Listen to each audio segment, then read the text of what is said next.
সুপ্রিয় দর্শক, আসসালামু আলাইকুম রহমতুল্লাহি অবরাকাতু। পবিত্র মাহে রমজানের এই বরকতময় মুহূর্তে যে যেখান থেকে দেখছেন এখন টিভি, স্বাগত জানাচ্ছি আপনাদের প্রত্যেককেই। আমি খালিদ সাইফুল্লাহ বকশী। শুরু করছি আপনাদেরকে নিয়ে, আপনাদের জন্য আমাদের মাসব্যাপী বিশেষ আয়োজন আল আরাফা ইসলামী ব্যাংক পিএলসি নিবেদিত কোরআন শিখি। এই আয়োজনটির সহ পৃষ্ঠপোষক ইজি ফ্যাশন লিমিটেড। দর্শক, আমরা এই আয়োজনে শেখাই কোরআন, শিখি কোরআন। যারা ছোটবেলায় কোরআন শিখেছিলেন, ভুলে গেছেন, অথবা মোটেও পড়তে পারেন না, অথবা পড়েন কিন্তু ভুল হয়, আপনি চাইলে আমাদের এই আয়োজন থেকে লাভবান হতে পারেন। ইনশাল্লাহ আমরা আপনাদের সহযোগিতা করব। আমাদের সাথে আছেন আপনাদের সহযোগিতা করতে নাইম। আসসালামু আলাইকুম রহমতুল্লাহ। ওয়ালাইকুম আসসালাম রহমতুল্লাহি বারাকাতু। নাইম এবং আমি দুজনে মিলেই ইনশাল্লাহ আপনাদের কোরআনে কারিমের তিলাওয়াত সংশোধন করব ইনশাল্লাহ। তো দর্শক, চলুন কথা না বাড়িয়ে আমরা সরাসরি ক্লাসে চলে যাই। আউযুবিল্লাহ, বিসমিল্লাহ পড়ো তো একটু। আউযু বিল্লাহি মিনাশ শাইতানির রাজীম। বিসমিল্লাহির রহমানির রহিম। মাশাআল্লাহ। আজকে আমরা 3টি হরফ শিখব। এই হরফের পূর্ণ আকৃতি শিখব, আংশিক আকৃতি শিখব এবং এর পরিবর্তিত রূপ শিখব, এবং কিভাবে এটা উচ্চারণ করতে হয় সেগুলো আমরা শিখব ইনশাআল্লাহ। 3টি হরফ হচ্ছে লাম, নুন, র। এই 3টি হরফের মাখরাজও শিখব, এবং মজার খবর হচ্ছে এই লাম, নুন, র 3টি হরফ যদি আমরা শিখতে পারি, তাহলে কোরআনে কারিমে ৭৭,০০০ বার ব্যবহৃত হয়েছে এই লাম, নুন, র। নাইম আলহামদুলিল্লাহ পড়ি না? আলহামদুলিল্লাহ। এবার আসি, এই হলো লাম। এখন এটা তো মনে থাকবে না, চলো আমরা মনে রাখার জন্য একটা ছবি ব্যবহার করি। Lamp, light. লাম বলতেও ল, এল, লাইটেও এল, ল, আর দেখতেও লামের মতোই। তাহলে এখন মনে থাকবে আশা করা যায়, কারণ আমরা মোবাইল নাম্বার মুখস্থ করবার ক্ষেত্রে কিন্তু নানান রকম পদ্ধতি অনুসরণ করি, এক একজন এক একভাবে। এইখানে কিন্তু আমরা ছবিটাকে মনে রাখবো যে ল্যাম্প, লাইট এর সঙ্গে মিলিয়ে লাম। কেমন? তাহলে এটার উচ্চারণটা কি? লাম, লাম। এটা খুবই সহজ, যার কারণে আমি মাখরাজ নিয়ে বাড়াবাড়ি করব না। তারপরে একটু বলে দিই, জিহ্বার আগা, সামনের উপরের দাঁতের গোড়া। আবার বলছি, জিহ্বার আগা, সামনের উপরের দাঁতের গোড়া। কি দেখা যাচ্ছে বলো তো? জিহ্বার আগা, তার সামনের উপরের দাঁতের গোড়া, গোড়ার সঙ্গে লাগে লাম। লাম। জি। দর্শক, এই লামের মাখরাজ নিয়ে এত বেশি টেনশনে পড়বার কোনো দরকার নেই। এটা লয়াকার লাম ও লাম বললেই কিন্তু হয়ে যায়। এবার আসি, লামের পূর্ণরূপ ডান দিকে লাল দেখছি, আর সাদা অংশে দেখছি লামের আংশিক আকৃতি। এই আকৃতি কেন হয়? সে তার বাম দিকের হরফের সঙ্গে যুক্ত হবার জন্য এই আকৃতিটা সে গ্রহণ করে। কেমন? তাহলে আমরা 4টা রূপ পেয়েছি। লালটা হচ্ছে পূর্ণ আকৃতি, আর ঠিক বাম দিকে হচ্ছে আংশিক আকৃতি, আর ডান দিকে নিচে এটা হচ্ছে শব্দের শেষের আকৃতি, এবং একেবারে বাঁ দিকে আছে শব্দের মাঝখানের আকৃতি। অনেক ধন্যবাদ। এবার লাম, কফ, আলিফ, লাম, তারপরে আছে লাম, কাফ, মিম, তারপরে কফ, লাম, তারপরে ইয়া, লাম, দাল। কেমন? তাহলে এখন আমরা তো আগেই জানি যে কোনাকুনি রেখা এর নাম জবর। তো জবর থাকলে লাম আর হবে না, তখন কি হবে? লা, একটা আকার যুক্ত হয়ে যাবে, লা। তো আমরা পড়ি লা, লা, লা, লা। 4টা লা আছে। কেমন? তো লা যদিও একটি অক্ষর, কিন্তু এর সুন্দর একটা অর্থ আছে। কি? জন্য বা অবশ্যই। এই লা কখনো হয় জন্য, কখনো হয় অবশ্যই। ওকে, এবার দ্বিতীয় অক্ষরটা নিলাম নুন। নুন হরফটি আশা করি যারা আমরা ভুলে যাই, আর কোনো টেনশন নেই, কারণ চাঁদ আর তারা। হ্যাঁ, আমরা এটা কয় দিনের চাঁদ ধরতে পারি? আমরা ধরতে পারি এটা 5-6 দিনের চাঁদ, নাকি 4-5 দিনের চাঁদ। এই চাঁদ যেমন দেখতে, নুনও দেখতে তেমন। আমরা ওই তারাটার সঙ্গে নোক্তাটাকে মিলিয়ে নিতে পারি। কেমন? তাহলে এই হলো নুন। আর নুনটা উচ্চারণ হয় ওই একই জায়গা থেকে, ল্যাম, নুন, একই জায়গা থেকে, জিহ্বার আগা, উপরের দাঁতের গোড়া, গোড়া। তাহলে নুন, এটি তার পূর্ণ আকৃতি, নিচে আছে তার আংশিক আকৃতি। তবে গোল চিহ্ন দেখিয়ে যা দেখাচ্ছি সেটি হচ্ছে বাম দিকের হরফকে ধরার একটা কানেক্টর। কেমন? সে তার বাম দিকের হরফকে ধরতে চায়। তাহলে ডান দিকে আছে পূর্ণরূপ, বাঁ দিকে আংশিক রূপ। এই রূপ কেন? কারণ সে তার পরবর্তী যে হরফটি আছে তাকে ধরতে চায়, এটাকে ধরতে চায়, সেই জন্য সে এই রূপটা ধরেছে। মাশাআল্লাহ। তাহলে লাল পূর্ণ আকৃতি, তার বাঁ দিকেরটা আংশিক আকৃতি। শব্দের শুরু নাকি শেষ? এটা শব্দের শুরুর আকৃতি। শুরুর আকৃতি। একদম নিচে ডান দিকে শব্দের শেষের আকৃতি। একদম শেষে এটা হচ্ছে শব্দের মাঝখানের আকৃতি। মাঝখানের আকৃতি। গুড, মাশাআল্লাহ। তাহলে এখানে যা যা আছে একটু পড়ে ফেলো দেখি। প্রথম ডান পাশেরটি শব্দের শেষের আকৃতি। না, আমি যা যা অক্ষরগুলো আছে এই অক্ষরগুলো পড়তে বলেছি। ফা, আলিফ, নুন, এভাবে পড়তে বলেছি। পরেরটা আলিফ, নুন, তা, মিম। মাশাআল্লাহ। এরপরে মিম, নুন, আলিফ, লাম, নুন, আলিফ, সিন। মাশাআল্লাহ। এবার একটু জিজ্ঞেস করি, প্রথম শব্দের নুন কোথায় আছে? প্রথম শব্দের নুন শব্দের শেষে আছে। দ্বিতীয় শব্দের নুন শব্দের শুরুতে আছে। শুরুতে নয়, দ্বিতীয় অক্ষরে আছে। দ্বিতীয় অক্ষরে আছে, জি। লাস্ট শব্দের নুন কয় নম্বরে আছে? একদম শেষে আছে। না না, নুন আছে 3 নম্বরে। 3 নম্বরে আছে, জি। মাশাআল্লাহ। এবারে আমরা জানি নুনের উপরে জবর দিলে আর নুন থাকে না, কি হয়ে যায়? না। তো জবরওয়ালা হরফ টেনে পড়া যাবে না। ধাক্কা দেওয়া যাবে না। ভুল যদি হয়, ভুলটা কিভাবে হয়? কেউ যদি এইভাবে পড়ে তাহলে ভুল হবে, কেউ যদি পড়ে না তাহলে ভুল হবে, আর যদি পড়ে না তাও ভুল হবে। তাহলে পড়বোটা কিভাবে? না না না না, কেমন? জি, এভাবে পড়তে হবে। তো আমরা পড়লাম ইনশাআল্লাহ। তাহলে এবার আসি 3 নম্বর অক্ষরটা হচ্ছে র। র হরফটি আমরা দেখি কোন হরফের সঙ্গে মিলে। ওমা, একটা গন্ডার পাওয়া গেল। হ্যাঁ, গন্ডারে যেই নাকের উপরে যে শক্তিশালী যে তার একটা আল্লাহ তাআলা দিয়েছেন, হ্যাঁ, বিভিন্ন শক্ত জায়গাকে, এটা কি বলবো, লাঙলের মতো কাজ করে। ঠিক। তো এইটা যেমন দেখতে অনেকটা র, কিন্তু তেমনই দেখতে আমরা দেখতে পাচ্ছি গন্ডারের শিং ঠিক যেমন, রটাও ঠিক। আমরা পরিচিত ছবিগুলো নিচ্ছি কেন? নিচ্ছি যেন ওটার সঙ্গে মিলিয়ে আমরা র খুঁজে পাই বা চিনি। তো এই তাহলে র হরফটিও জিহ্বার আগা উপরের দাঁতের গোড়ার সঙ্গে লাগিয়ে উচ্চারিত হয়। কেমন? তো আমরা চলো, র এর মজার একটা খবর, যে র এর কোনো আংশিক আকৃতি নেই, র তার পূর্ণ আকৃতিতেই থাকে। তাহলে এটা নিয়ে আর আমাদের কোনো টেনশন নেই, যেখানেই পাবো আমরা রকে এভাবেই পাবো। যেহেতু সে গায়রি মোরাক্কাব হরফ, সে তার বাম দিকের হরফের সঙ্গে যুক্ত হয় না, তবে এর উপরে হরকত দিলে হয় র, রা হয় না। আবার রা হয় না কেন, তা আমরা বিরতির পরে জানবো ইনশাআল্লাহ। দর্শক, নিচ্ছি ছোট্ট একটা বিরতি, আশা করছি আমাদের সাথেই থাকবেন ইনশাআল্লাহ।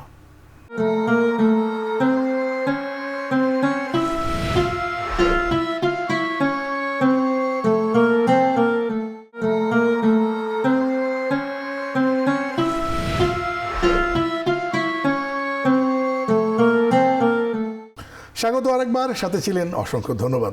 দর্শক, দেখছেন আপনাদের জন্য আমাদের মাসব্যাপী বিশেষ আয়োজন আল আরাফা ইসলামী ব্যাংক পিএলসি নিবেদিত কোরআন শিখি। এই আয়োজনের সহ পৃষ্ঠপোষক ইজি ফ্যাশন লিমিটেড।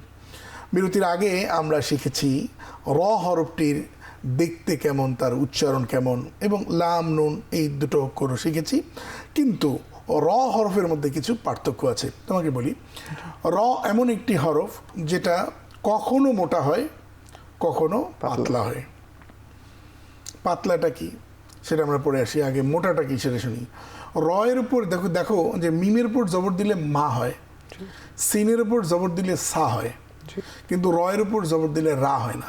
দর্শক, র এর উপরে জবর দিলে রা হয় না। আবার র এর উপরে পেশ থাকলেও এটা মোটা করে পড়তে হবে। কীরকম? যে রো মোটা হবে, র মোটা হবে, কিন্তু যদি জের আসে তাহলে পাতলা হবে। তাহলে কি কি কারণে র মোটা হয় এবং পাতলা হয়, এটা আমরা ডিটেল একটা ক্লাসে শিখবো। আজকে একটু টাচ দিয়ে যাই। বলো, র এর উপর জবর, র এর উপর জবর, র এর উপর পেশ, র এর উপর পেশ, র সাকিন ডান দিকে জবর, র সাকিন ডান দিকে জবর, র সাকিন ডান দিকে পেশ, র সাকিন ডান দিকে পেশ হলে ওই রকে মোটা করে পড়তে হয়। ওই রকে মোটা করে পড়তে হয়। বলো দেখি কি বললাম। র এর ওপর জবর অথবা র এর ওপর পেশ হলে, অথবা র এর ওপর সাকিনওয়ালা, না, র সাকিন ডান দিকে জবর, র সাকিন ডান দিকে জবর অথবা র সাকিন ডান দিকে পেশ হলে এই রকে মোটা করে পড়তে হয়। আর পাতলা কখন হয়? পাতলা হয় তখন দর্শক, যখন রয়ের নিচে জের, র সাকিন ডান দিকে জের।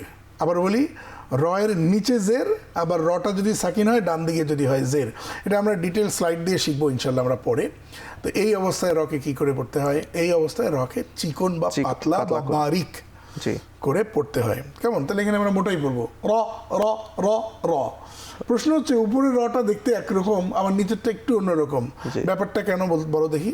প্রথম রটি শব্দের প্রথমে এসেছে এবং নিচের রটি শব্দের শেষে এসেছে বলে এসেছে, কিন্তু যা অতিরিক্ত ডান দিকে দেখা যাচ্ছে এটা একটা কানেক্টর। কানেক্টর হচ্ছে বাম দিকের হরফের সঙ্গে একটা যুক্ত শেষাংশ। কেমন? তো এই এখন একটা টেস্ট নেই, পড়ে যাও দেখি। লা র না লা না, পড়ে যাও। লা না র না লা, পড়ো দেখি। র ঝা জাতে বাতাস দিতে হবে, যা। ঝা, পরেরটা পড়ো। র ঝা, তারপরে পড়ো। র ঝা। তিনটা দেখো একই, পার্থক্য হচ্ছে কেউ ইন্ডিভিজুয়াল, কেউ শব্দের শেষে, কেউ শব্দের মাঝখানে। এবার এটা বা না বা না বা না, পার্থক্য কি? উপরেরটা পূর্ণ আকৃতি, মাঝখানেরটা শব্দের মাঝের শুরুর আকৃতি, হ্যাঁ শুরুর আকৃতি, আর নিচেরটা শব্দের মাঝের আকৃতি। শেষের আকৃতি। মাশাআল্লাহ, পড়ো দেখি। ঝা দা দা নরম হবে, দা দা ঝা দা ঝা দা ঝা। বেশ। কোনটা কি আকৃতি বলো দেখি। উপরেরটি হচ্ছে শব্দের প্রথম আকৃতি, নো, এটা ইন্ডিভিজুয়াল, সে তার মূল আকৃতিতে আছে। মূল আকৃতিতে আছে। আর দ্বিতীয়টি শব্দের শেষের আকৃতি, আর নিচেরটি শব্দের শেষের আকৃতি। মাঝখানের আকৃতি হবে না কেন? এটা হচ্ছে গায়রি মোরাক্কাব হরফ। গায়রি মোরাক্কাব হরফ হচ্ছে, দর্শক, এমন কিছু হরফ আছে যে তার বাম দিকের হরফের সঙ্গে যুক্ত হয় না। এমন কয়টি হরফ? আলিফ, দাল, জাল, র, জা, ওয়াও, হামজা, 7টি অক্ষর গায়রি মোরাক্কাব। মোরাক্কাব মানে হচ্ছে কানেক্টিং হওয়া বা যুক্ত হওয়া, এটার নাম হচ্ছে গায়রি মোরাক্কাব। কেমন? এবার আসি, পড়ো দেখি। দা র দা র দা র। বেশ, মাশাআল্লাহ। তারপরে পুরোটা পড়ো দেখি। দা দা র ঝা দা দা র ঝা দা দা র ঝা। বেশ, মাশাআল্লাহ। তো এটা পড়ো দেখি এখন। বা মা তা সা সা। বেশ, এটা পড়ি। তা সা বা র ফা। বেশ, মাশাআল্লাহ। এটা পড়ি। ত দা সা স। বেশ, মাশাআল্লাহ। ঝা। এটা পড়ি। জা। বেশ, মাশাআল্লাহ। পড়ো দেখি। মা দা মা বা ওয়া। বেশ, মাশাআল্লাহ। তো একটা গেম খেলি তোমাকে নিয়ে, চলো দেখা যাক। এখানে লাম কোথায় আছে? শব্দের শুরুতে আছে। বেশ, মাশাআল্লাহ, সুন্দর হয়েছে। এবার বলো দেখি, লাম কোথায় আছে? শব্দের মাঝখানে আছে, মাঝখানে বা দ্বিতীয় অক্ষরে আছে। বেশ, মাশাআল্লাহ। এরপর আমরা দেখবো লাম কোথায় আছে? শব্দের শেষ অক্ষরে বেশ, আছে। মাশাআল্লাহ। এরপরে আমরা নুন কোথায় আছে? নুন শব্দের মাঝখানে আছে। মাঝখানে মানে কত নম্বর সিরিয়ালে? তৃতীয় শব্দে আছে, তৃতীয় অক্ষরটাই নুন। কেমন? জি। বেশ, মাশাআল্লাহ। এরপরে কি আছে? নুন কোথায় আছে? শব্দের শেষে আছে। শব্দের শেষে আছে। বেশ, মাশাআল্লাহ। এরপরে আসি, র কোথায় আছে? শব্দের তৃতীয় হরফে আছে। বেশ, মাশাআল্লাহ, শব্দের তৃতীয় অক্ষরে আছে। এরপরে আসি, র কোথায় আছে? এখানেও শব্দের তৃতীয় হরফেই র বেশ, আছে। মাশাআল্লাহ, অনেক ধন্যবাদ। এমন কয়টি হরফ আছে যা সবসময় মোটা করে পড়তে হয়? সবসময় মোটা করে পড়তে হয়। এমন হরফ 7টি। 7টি। খ, জি। সদ, বদ, গইন, ত, কফ, জ। সবসময় এর উপর জবর, জের, পেশ যাই হোক না কেন, এগুলো সাকিন হোক না কেন, সবসময় মোটা করে পড়তে হয়। কিন্তু র কেবল এমন হরফ যা উচ্চারণের সময় কি মোটা এবং পাতলা, মোটা হয়, পাতলা হয়। 4 অবস্থায় মোটা হয়, 2 অবস্থায় পাতলা হয়।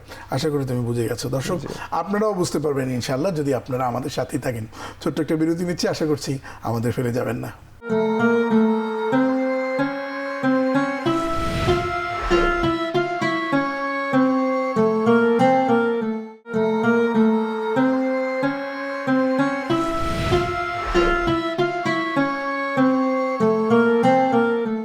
স্বাগত আরেকবার, সাথে ছিলেন অসংখ্য ধন্যবাদ। দর্শক, দেখছেন আল আরাফা ইসলামী ব্যাংক পিএলসি নিবেদিত কোরআন শিখি। এই আয়োজনটির সহ পৃষ্ঠপোষক ইজি ফ্যাশন লিমিটেড। আমরা রমজান মাস কোরআন নাজিলের মাস। এই কোরআন নাজিলের মাসে আমরা আল্লাহ সুবহানাহু ওয়া তাআলা যে কোনো একটি সওয়াব বা ভালো কাজকে আল্লাহ তাআলা 700 থেকে আরও অনেক বেশি বাড়িয়ে দেন এর সওয়াব। চলুন আমরা কোরআন শিখি, আমাদের সঙ্গে যুক্ত হতে পারেন।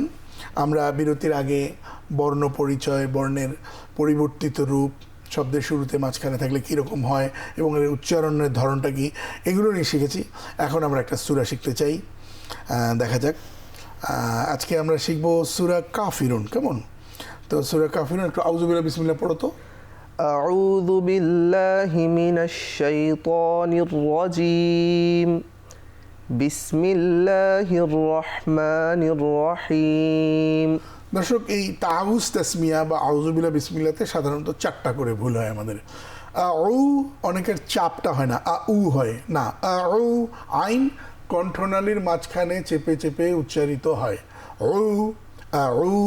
এরপরে জু, জুটা জিহ্বার আগা উপরের দাঁতের আগার সঙ্গে লাগিয়ে জু নরম করে পড়তে হয়, জু। অনেকে জু বলে ফেলি, এটা কিন্তু ভুল। তারপরে বিল্লা পড়বো না, লা। হিমিনা ত মোটা করে পড়বো, নির্রাজিম। বিসমিল্লাহ পড়বো না, বিসমিল্লাহির রহমানির রহিম। বেশ, তো আপনারা চাইলে আমাদের সঙ্গে পড়তে পারেন। পড়ো। قل يا أيها الكافرون। আচ্ছা, এখানে একটু তাজবিদ আলোচনা করে নিই দর্শক। কুল বড় কফ দিয়ে পড়তে হবে, তারপরে ইয়া কয় আলিফ টানতে হবে, 3 আলিফ টানতে হবে। 3 আলিফ টানতে হবে। কেন?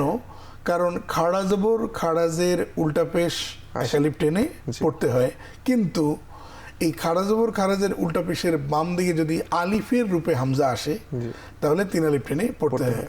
অবশ্য দর্শক, আপনারা দেখবেন যে আমাদের উপমহাদেশের যে কোরআন শরীফগুলো আছে সেখানে কিন্তু একটা চিকন চিহ্ন আছে। তো যেহেতু দেয়াই আছে চিকন চিহ্ন, তাহলে আমরা বলতে পারি চিকন চিহ্ন দেখলে 3 আলিফ টেনে পড়তে হয়। আর একটা মোটা চিহ্ন থাকে, মোটা চিহ্ন থাকলে 4 আলিফ টেনে পড়তে হয়। এখানে কিন্তু চিকন চিহ্ন দেয়াই আছে।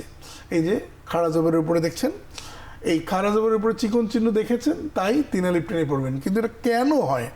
এটা হবার কারণ হলো মাদের হরফের বাম পাশে আলিফের রূপে হামজা এলে 3 আলিফ টেনে পড়তে হয়।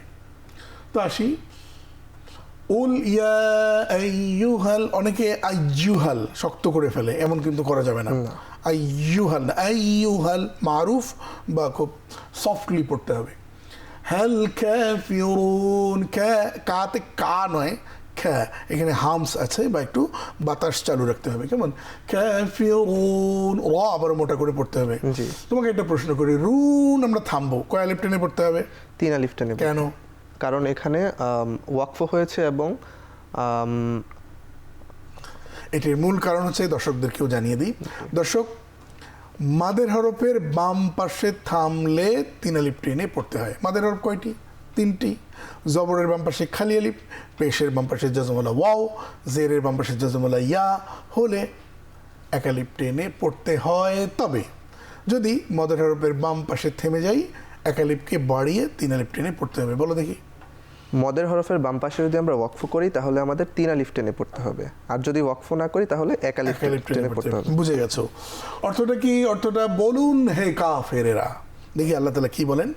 লা আ'বুদু মা তা'বুদুন, লা লা 3 আলিফ টান, আ'বুদু মা তা'বুদুন। তাহলে লা 3 আলিফ টানলাম কেন? বলো দেখি। এখানে লা 3 আলিফ টানলাম কারণ লায়ের উপরে চিকন চিহ্নটি আছে, আর না, চিকন চিহ্ন তো সহযোগীকরণের জন্য দেয়া হয়েছে। মূলত লা জবরের বাম পাশে খালি আলিফ এসেছে বলে, আর তার বাম দিকে আলিফের রূপে হামজা এসছে, জি, তাই তো 3 আলিফ। আর চিকন চিহ্নটা দেয়া হয়েছে এজন্য যে যেন আমরা সহজ হয়। কেমন? তাহলে লা পড়ে ফেলো দেখি। লা আ'বুদু মা তা'বুদুন। আচ্ছা, আর আইনটা চেপে যাবে। বুদু মা 1 আলিফ টানতে হবে। মা কেন 1 আলিফ টানতে হবে? কারণ জবরের বাম পাশে খালি আলিফ এসেছে। তা'বুদুন কয় আলিফ? 3 আলিফ টানতে হবে। মাশাআল্লাহ, কি অর্থ এর? আল্লাহ তাআলা নবীজিকে শিখিয়ে দিচ্ছেন, কাফেরদেরকে বলতে বলছেন যে আমি তার ইবাদত করি না যার ইবাদত তোমরা করো। কেমন? পরে একটাতে আমরা যাই। ওয়ালা, এটা পড়ো দেখি। ওয়ালা আনতুম আবিদুনা মা আ'বুদ। ওয়াতে টান নেই, লাতে 1 আলিফ টান, মধ্যে তবে এটা হলো এটা ইকফা গুন্না, তুম গুন্না হবে না। দর্শক একটু বলে রাখতে চাই, মিম সাকিন সাধারণত গুন্না হয় না। মিম সাকিন তখন গুণনা হয় যখন মিম সাকিনের বামে এমন দুটো হরফ আসে যেই দুটো হরফ পড়তে দুই ঠোঁট মিলাতে হয়, মিম আর বা। জি। মিম পড়তেও দুই ঠোঁট মিলাতে হয়, বা পড়তেও কি দুই ঠোঁট মিলাতে হয়। তাহলে আর কোন হরফ কিন্তু দুই ঠোঁট মিলিয়ে পড়তে হয় না। জি। মনে থাকাটা সহজ হয়ে গেল। তাহলে ওয়ালা আনতুম আবিদুন, আনতুম গুণনা হবে না। জি। কারণ ওই দুটো হরফের একটা নাই। আবিদুন মা কয় আলিফ টান হবে? মা এখানে 3 আলিফ টান। কেন? কারণ জবরের বাম পাশে খালি আলিফ এসেছে এবং তারপরে আলিফের উপর রূপে হামজা এসেছে। আর বুদ, থামলাম এখানে, বুদু তো আর বলবো না, বুদ কি হলো? ওয়াকফ হয়েছে। ওয়াকফ হওয়ার কারণে কি হবে? এখানে পেশটা উচ্চারণ হবে না। আমি বলি মা আবুদ, কি করলাম? কলকলা করলাম। কলকলার হরফ কয়টি দর্শক? 5টি। কফ, ত, বা, জিম, দাল। এই 5টি হরফ যদি সাকিন করি, এখানে কিন্তু সাকিন নেই, কিন্তু আমরা করলাম কারণ আমরা জানি যে আমরা পড়তে পড়তে যখন থামি শেষের হরফটা সাধারণত কি হয়ে যায়? সাকিন হয়ে যায়। কেমন? এরপরে আমরা শিখি, তাহলে এর অর্থটা কি? এবং তোমরাও তার ইবাদতকারী নও যার ইবাদত আমি করি। কেমন? তারপরে আল্লাহ তাআলা বলছেন ওয়ালা, পড়ো দেখি তুমি। ওয়ালা আনা আবিদুম মা আবাদতুম। ওয়াতে টান নেই, লাতে 3 আলিফ। আনা, এখানে আনা টানবো কিনা? টানবো না। আচ্ছা, এই আনা দেখা যাচ্ছে টানতে হবে। জি। কি? জবরের বাম পাশে খালি আলিফ আছে, তো এক আলিফ তো টানারই কথা। কিন্তু দর্শক আনা টানা মানা, কেন মানা আজকের পর্বে আমরা শিখবো না, আমরা পরে একটা পর্বে শিখবো ইনশাল্লাহ। আবিদুম মাতে এক আলিফ টান। জি। কেমন? আবাদতুম, কি অর্থ এর? আল্লাহ তাআলা বলছেন এবং আমি ইবাদত করি নই তার যার ইবাদত তোমরা করে থাকো। এটা রাসূলুল্লাহ সাল্লাল্লাহু আলাইহি ওয়াসাল্লামকে বলতে বলেছেন, কাফেরদেরকে বলো। ঠিক আছে, তারপরে কি? এটা পড়ো দেখি। ওয়ালা আনতুম আবিদুনা মা আ'বুদ। বুদ, কলকলা। হ্যাঁ, এরপরে কি? অর্থটা কি? এবং তোমরাও তার ইবাদত করি হবে না যার ইবাদত আমি করি। এরপর কি? লাকুম দীনুকুম, পড়ে দেখি। লাকুম দীনুকুম ওয়ালিয়া দীন। ব্যাস, লাকুম কোনো এখানে মিমকে গুণনা করা যাবে না, দিতে এক আলিফ টানতে হবে। নুকুম এখানে গুণনা করা যাবে না। ওয়ালিয়া দিন, দিন কয় আলিফ টানবো? 3 আলিফ টানবো। 3 আলিফ টানবো। অসংখ্য ধন্যবাদ তোমাকে নাইম আমাদের সাথে যুক্ত থাকার জন্য। আপনাকে অসংখ্য ধন্যবাদ আমাকে আমন্ত্রণ করার জন্য। দর্শক আপনাদেরকেও অনেক অনেক ধন্যবাদ জানাচ্ছি, কারণ আপনারা আছেন বলেই আমরা শেখাবার প্রয়াস পেলাম, সওয়াব পেলাম। কারণ রাসূল করিম সাল্লাল্লাহু আলাইহি ওয়াসাল্লাম বলেছেন খায়রুকুম মান তাআল্লামাল কুরআন ওয়া আল্লামা, তোমাদের মধ্যে ওই ব্যক্তি সর্বোত্তম যে ব্যক্তি নিজে কোরআন শেখে আর অপরকে শেখায়। তো আমি শিখেছি, আপনাদের শেখালাম, আর আপনারাও শিখছেন, সুতরাং আপনারাও সর্বোত্তম। আমরা বলতে পারি রমজানের সর্বোত্তম প্রোগ্রাম এটি, আর সর্বোত্তম মানুষ হচ্ছেন আপনি। আল্লাহ তাআলা আমাদের বোঝার তৌফিক দান করুন, আমিন। দর্শক, এতক্ষণ আপনারা দেখছিলেন আল আরাফা ইসলামী ব্যাংক পিএলসি নিবেদিত কোরআন শিখি। এই আয়োজনটির সহ পৃষ্ঠপোষক ইজি ফ্যাশন লিমিটেড। আজ পর্যন্তই। আসসালামু আলাইকুম রহমতুল্লাহি ওয়া বারাকাতুহু।